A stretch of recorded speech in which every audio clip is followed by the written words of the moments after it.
এখন আমরা আছি সুন্দরবন লোকনাথ বাবার মন্দিরে। এই হচ্ছে সেই মন্দির প্রাঙ্গণটা।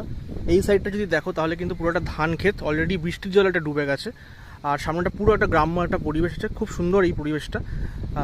আর মন্দিরটা যদি দেখো পুরোটা মাটির, এটা কিন্তু এদিকে যে ঘরগুলো আছে সেগুলো সম্পূর্ণটা মাটি দিয়ে করা।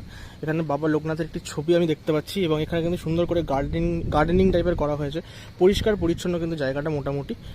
আর যদি মেন মন্দিরটা দেখি তাহলে কিন্তু একদম যে খড়ের গাদা আছে সেই গাদা দিয়ে ওপরটা কিন্তু করা হয়েছে, আর এটাও কিন্তু একদম মাটি দিয়ে পুরো মন্দিরটা মেনলি করা। চলো ভেতরে ঠাকুর দর্শন করি তোমাদের। জয় বাবা লোকনাথ। ভেতরে কিন্তু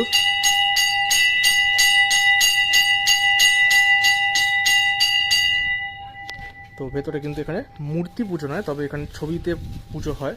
আর সামনে একটি শিবলিঙ্গ আছে আমরা দেখতে পাচ্ছি। জয় বাবা লোকনাথ। আর ভেতরটা যদি দেখো ঠিক এরকম দেখতে লাগছে।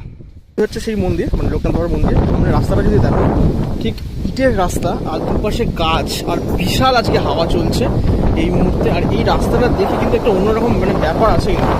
আমরা যতই ওই কলকাতার মানে কী বলবো না, ওই রাস্তাঘাট, হ্যাঁ ওই যান চলাচল দেখে অভ্যস্ত যদিও যারা, তাদের কিন্তু এই জায়গাটা খুব ভালো লাগবে। আর এই পাশটা কিন্তু ধান, মানে সব দিকে কিন্তু ধান ক্ষেত, মানে চারদিকে কিন্তু ধান ক্ষেত আছে। এই বৃষ্টির জন্য জল জমেছে। ওখানে দেখো চাষি ভাইরা ওখানে ধান বুনছে, মানে লাগাচ্ছে আই থিঙ্ক। তো খুব ভালো লাগছে জায়গাটা দেখে, খুবই সুন্দর। সামনে কিন্তু প্রচুর মধু বিক্রি হচ্ছে এবং তার সাথে কিন্তু প্রচুর ডাব বিক্রি হচ্ছে। তো বেশ ভালো জায়গাটা, খুব সুন্দর এই জায়গাটা।